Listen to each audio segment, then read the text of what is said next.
mag-subscribe ka na.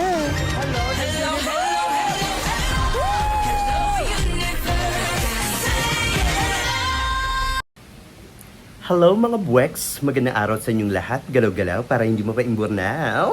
Hello sa ating mga subscribers dyan. Ganun din sa ating mga new subscribers. Welcome to Parade of Beauty. If you are here today, welcome to the new era of beauty. Beauty is in you. Pasensya na mga buweks, hindi ako makagalaw na maayos. Kasi alam nyo na, basta pag ganyan, may mga itinatago-tago tayo.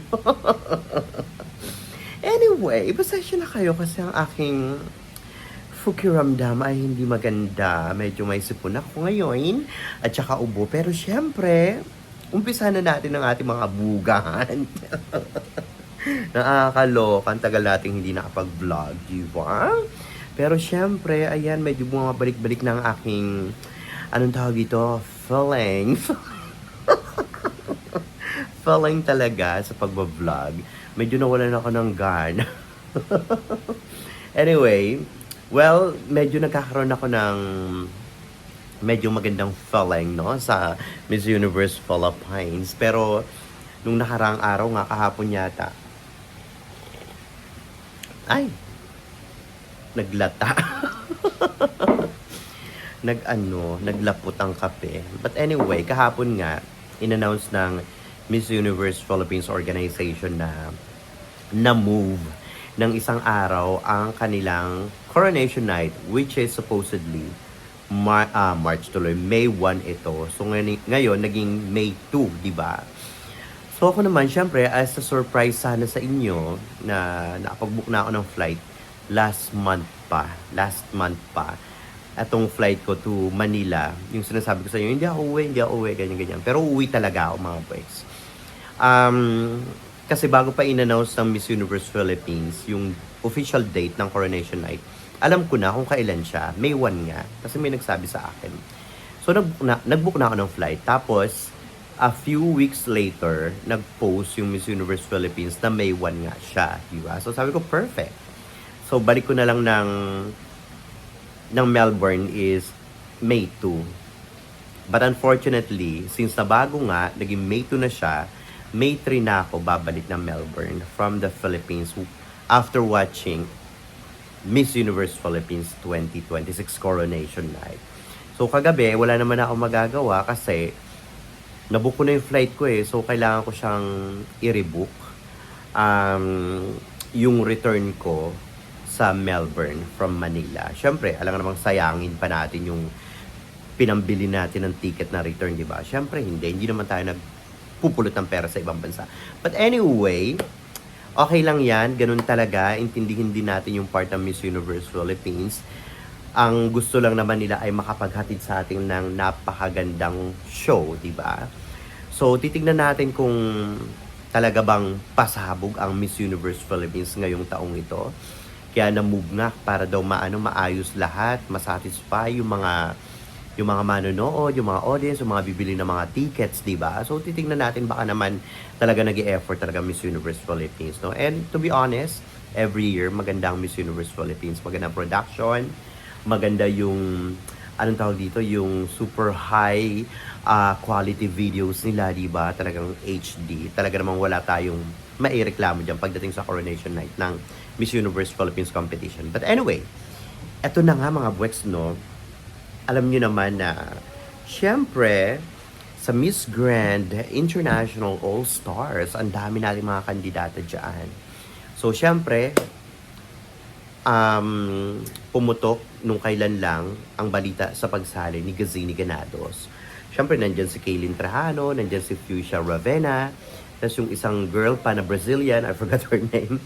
And then, panglima nga, itong si Imelda, diba? Na talaga namang after na pumutok yung balita na hindi na ito kasama sa competition sa Miss Universe Philippines, ay ura-urada naman na talagang wala pa yatang 2 linggo, nasa All-Stars na, diba? Nakakaloka si Imelda. Ayaw magpakabog, pero parang bagay sa kanyang All-Stars, sa totoo lang, no? yung mga ano niya, mga galawan niya, yung mga pasabog niya, tapos yung communication skills niya maganda rin. Kaya lang nakakalokang All-Stars kasi ang daming representative ng bawat isang bansa, di ba? So wala lang, parang ako nahihirapan akong gumawa ng anong tawag dito, ng hot picks. Diba? Lalo na ngayon, 5 sila. Eh baka naman sa top 5 natin, sila na yan. Kumbaga sila ng lahat yan, di ba? Philippines. So, ayun, parang, I don't know, siguro kung mangyayari yan, kung magiging final 5, lahat Philippines, kay Papa Nawat, ay, history talaga ito, no? History talaga. Ay, nako, nakakaloka. But anyway, good luck kay Imelda. Pero nga may mga may mga nagkakalat-kalat na mga balita na sabi daw na baka daw itong si Imelda, nababasa ko lang. Kaya daw, gumawa, nag-post sa social media niya, sa Facebook pa yon yung about doon sa pinuntahan nila sa isang event sa Miss Universe Philippines, nag-call out siya.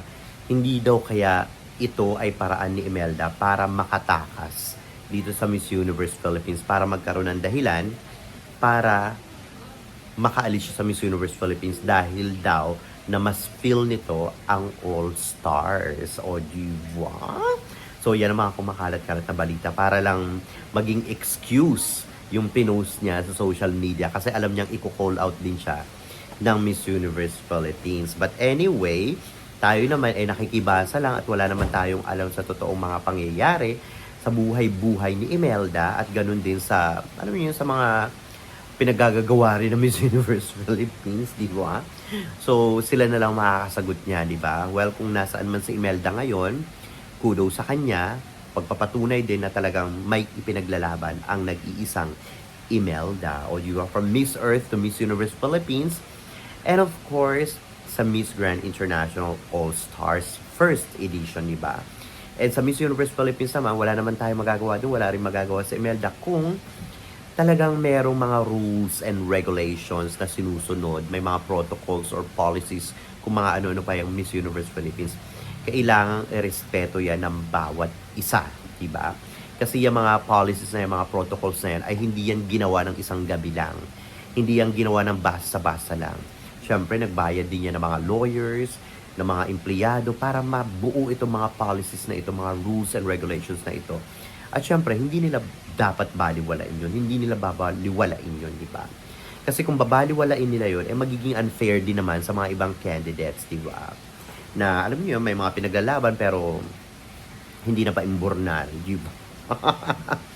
But anyway, ang tapang ni Imelda and good luck sa kanya. So, dito naman tayo ngayon sa talagang tumaas ang aking mga balahibo sa aking tsumbong.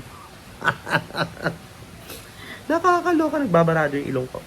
Anyway, congratulations dito sa ating reynang si Maria Atisa Manalo from the Philippines. O di ba? Talaga naman, ay, after na Miss Universe niya, sa competition niya sa 2025 Miss Universe last year, na ginanap sa Thailand, ay talaga namang mga buweks. Hindi na uubusan ng mga proyekto ang ating reyna. Talaga namang hanggang ngayon ay patuloy pa rin itong namamayagpag. Diba? Kung tutusin nga, siya nga dapat ang panalo doon, diba? Ito namang si Cote d'Ivoire, masyado ring echosera. Feeling din siya yung nanalo. Nilamon nga siya ni Atisa Manalo sa Q&A, diba? Nakakaloka, pati na rin sa ganda. But anyway, ito nga sa Atisa Manalo, after na Miss Universe niya, di ba? Ayan. Naging ano na siya, naging active na rin siya sa showbiz at member na rin ito. Talent na, no? Ng GMA artist Sparkle. Ang taray! Congratulations dito kay Atisa Manalo. At ngayon nga, ay talaga naman, sinimulan na ang mga pasabog na Atisa Manalo sa Encantadia. Nakakaloka yan mga boys, no? Kasi ako personally, wala naman talaga akong, hindi ako fan ng Encantadia. But since nandyan nga sa Atisa Manalo ay talaga namang hindi ko mapigilan ang aking Fukelia, ang aking tsumbong na matuhog nitong Encantadia. Nakakaloka ito. But anyway, congratulations! Ang ganda-ganda ni Atisa Manalo. First time acting niya ito kung hindi ako nagkakamali At kudos, ang ganda niya dito. Ang galing niya dito, ang facial expressions is giving. Talaga namang panalong-panalo ang aktingan ng ating Reyna. Pero nga, ito nga ang malaking tanong mga buweks. Habang patuloy na namamayagpag ang ating Reynang si Maria Atisa Manalo sa mundo ng show business, ay talaga naman hindi pa rin ito tinatantana ng mga intriga, di ba? Sa palipaligid. Na-appreciate natin yung nilabas ni Bawang na statement, no? Na sana ay nilabas niya noon pang kasadsagan nung gumuhong entablado. Hindi na siya, sana niya ito pinatagal, di ba? Yung kanyang statement na naniniwala siya kay Atisa Manalo, sa istorya niya, ganyan-ganyan. Para hindi na nagkaroon ng mga kuro-kuro, ng mga palapalagay, di ba? Ang dating kasi itong si Bawang naging for a clout din, di ba? Pinatagal niya para nga pag-usapan. Ngayon syempre, matapang na si Atisa Manalo at nauungkat niya ng buong buo, di ba? Ang nangyari sa Vichin nung lumaban ito noong 2024 sa Miss Cosmo International. So ngayon nga sunod-sunod ng interview na Atisa Manalo, na talaga namang nababanggit niya ito kay Vice Ganda, di ba? Na highlights na yan.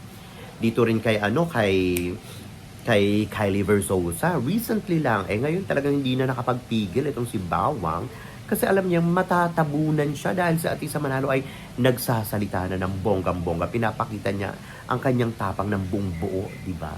Kung ano yung nangyari. Ang daming mga lawyers niyan ng Miss Cosmo. Panigurado ko, maraming bigating lawyers yan. Kaya nilang idemanda si Atisa Manalo sa pagkakalat ng mga ganitong istorya sa kanya mga interviews. Pero, kahit noon pa, di ba? Pero, bakit hindi nila ginagawa? Kasi alam mismo ng organization na nagsasabi ng totoo si Maria Atisa Manalo. Di ba? Yun. Kasi kung alam nila, kung halimbawa alam nila na nagsisinungaling sa Atisa Manalo, di dapat kumilos na sila. Dapat dinimanda na nila ng Miss Cosmo si Atisa. Pero hindi nila ginawa yun. Bakit? Kasi alam nilang totoo ang mga sinasabi ni Atisa Manalo. Di ba? Well, ito naman ngayon, dahil nga umiingay ngayon ang pangalan ni Atisa Manalo, dahil nga artista na rin ito, no? At yung mga pangyayari dito sa Miss Cosmo ay talaga naman umentrada din ang isang ligwa, ang isang clapper na talagang taga Venezuela. Di ba? Nakakaloka itong babaitang ito. Etong si Zaren Loyo. Hindi ko naman matandaan tong Venezuela na ito na nag-exist pa, no? Pero ako, nung time ni Atisa Manalo, sabi ko sa inyo, ang ganda rin ni Venezuela. Maganda rin siya talaga. Nung nakita ko siya, no? Sa personal. Pero mukha talaga may dahilan kung bakit naligwak ito. Siguro nga talagang pangit ang ugali nito, no? Kaya niligwak na lang ni Bawang, di ba?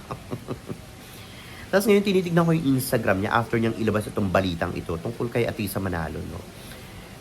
Naku, ano na nangyari sa kanya? Less than 2 years pa lang yung nangyari, nangarag na siya, di ba? Yung operada, pagka-operada dun sa ilong niya, mukhang hindi na pantay. Mukha nang kailangan ng ng maintenance yata, mga buweks. Ang sabi niya dito, bumanat. Ay, naku. Ang sabi niya dito, ito, I didn't know that that incident traumatized her so much. If the platform collapsed and it scared all of us, unfortunately, she suffered the same fate with her feet. But she always has something to say. Ay, nakakaloka, di ba? This reminds me of when she said in an interview that she should celebrate her birthday like Miss Venezuela International to see if that would help her win a crown. Ay, nakakaloka. Talagang sinama niya pa tong issue na to Talagang no? Cloud chaser, no? Naghahanap ng kakampi, naghahanap ng mga allies, di ba? So, sabi dito, she always wants to stir up controversy. After what happened with the preliminary platform, we all felt distrustful. But she took a vacation and rested. Wow ha! Vacation pala yung nasa ospital ka, di ba? And when she arrived on the final night, I think she expected to be crowned. Of course! Kung ako tatanungin, expected talaga niya at expected namin, talaga namang siya lang maganda doon, di ba? At saka tama yun. You came to claim the crown, di ba? At saka gusto talaga ni Atisa Manalong masungkit yung unang-unang corona dito sa Miss Cosmo. Kaya nga lang, gano'n yung ginawa sa kanya, di ba? Gano'n talaga. Ikaw siguro kasi dumating ka sa Miss Cosmo na akala mo, laro-laro ka lang, akala mo, porque laro-laro, porque Venezuela is Venezuela, mananalo ka na. Hindi gano'n. Clapper ka nga di ba?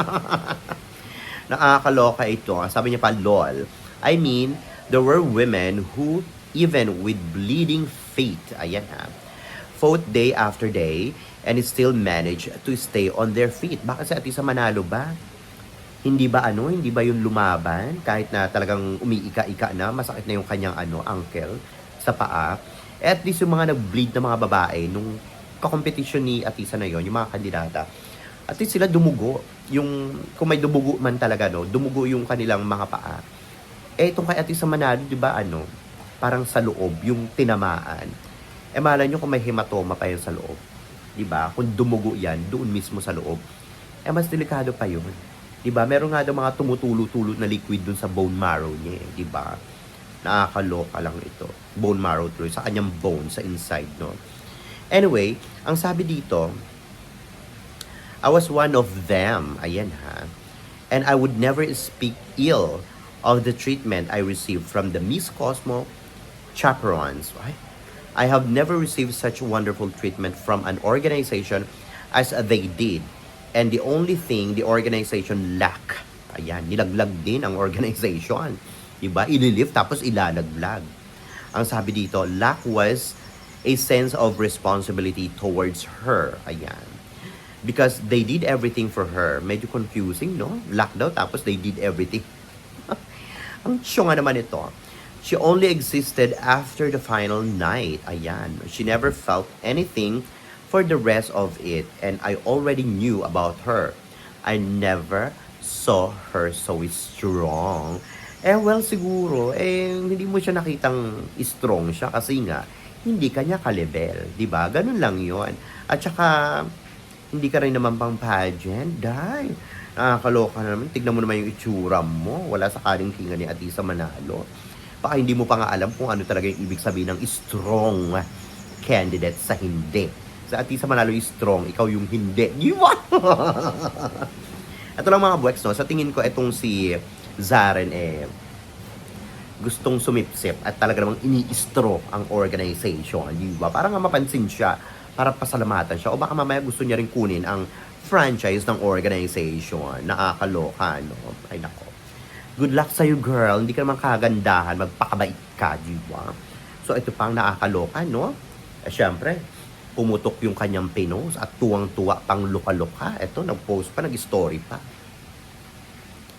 Ang sabi dito, I woke up and saw all messages I received after my post.